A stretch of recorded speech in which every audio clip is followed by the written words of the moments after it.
Hi everyone, I'm Yuto from Studio and today I'm going to show you how to make delicious pan-fried salmon with addictive miso glaze. Let's get started. So first, grab a bowl and add 1 tablespoon of yellow miso paste,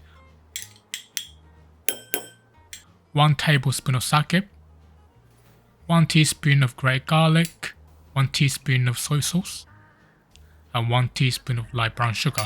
Then mix it all together until smooth. I recommend yellow miso for this as red can be too rich and white can be too sweet.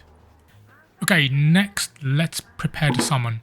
Start preheating your pan on medium-high, and while you wait, get your salmon fillets and pat them dry with kitchen paper to remove any excess moisture.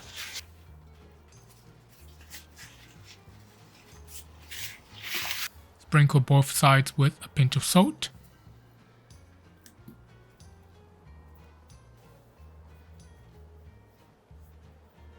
And then coat with potato starch.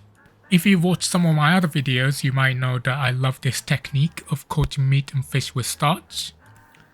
Not only does it improve the surface texture, but it also thickens the sauce and helps it stick better, so it's a win-win all around. I use about half a tablespoon of starch for each fillet. When your pan is nice and hot, add a generous drizzle of oil and place the salmon with the skin side facing down.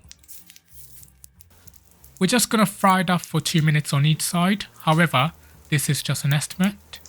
Salmon in Japan is usually quite thinly cut, so if your salmon is thicker, you would need to increase the cooking time. The internal temperature should reach 52 degrees Celsius. If you want to add some vegetables, I'd recommend something like asparagus or shish peppers. You can just fry them in the pan with the salmon. Okay, once the salmon is cooked through, turn off the heat and pour the miso sauce into the pan.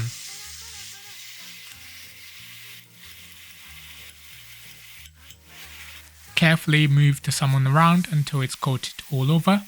We turn off the heat here because miso is quite prone to burning, so just let it thicken using the residual heat.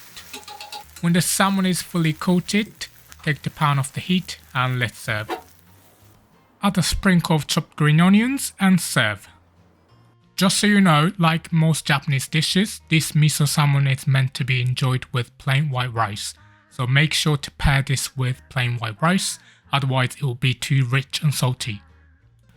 And that's it, super easy and delicious miso glazed salmon. Thanks so much for watching, I hope you enjoyed that one. If you want to learn more, check out the written recipe on the website, the link is on the screen now. Thanks again, hope to see you in the next one.